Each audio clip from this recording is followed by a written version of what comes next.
What's happening, everybody? So I got a request to do a video on my thoughts and what I would think would be the best mode of forced induction or power adder for the 392 Hemis. And this is coming to you from HemiR/The Beast. This video is for you, my friend. So first of all, I've got to assume that we're talking about a stock engine, because if we're talking about, a forged internal build, something like that, it kind of changes the complexion of the discussion. So for purposes of this, I'm just going to assume a stock engine.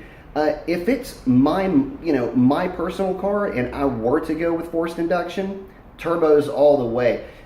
You cannot argue with physics, and the turbos are just simply more efficient at making horsepower than a turbocharger or than like a centrifugal supercharger or a root supercharger. Nitrous oxide, it's a good way to go, but you're a bit limited with the stock engine to, I would say, about 150 to maybe 175 shot at the most. And okay, so let's talk about the pros and cons of nitrous, and I'll walk through the rest of the options.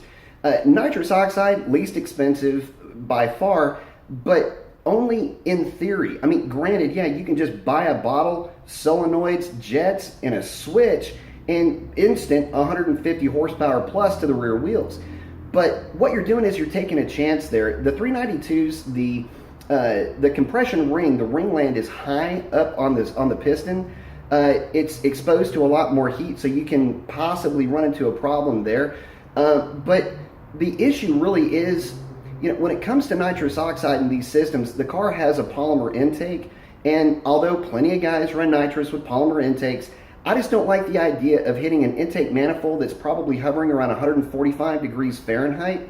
I don't like hitting it with that frigid nitrous oxide. So a bit of a longevity issue for me there. Not like it's going to be a problem right away, but maybe down the road you could possibly get some cracking on that intake manifold.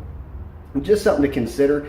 If you went with a progressive controller with a 175 shot, you're going to still need a different tune, and you're probably going to have to run cooler plugs. So you're going to have a bit of a softer tune just driving the thing around on the street until you arm the system and fog it, and then you've got the extra power. But again, something to consider, just the drivability and off nitrous performance can go down. And I know, load your nitrous tune when you go to the track or when you want to go hoon, load your stock tune when you're not. I get it. It is the most cost-effective way to go about it, but it's just not the way that I would go if I were to put a power adder on my car. And I love nitrous. You're talking to a guy that once upon a time put nitrous on his riding lawnmower, so anyway. But turbos, superchargers, things like that. Look, the problem with which way do you go is that they're all expensive.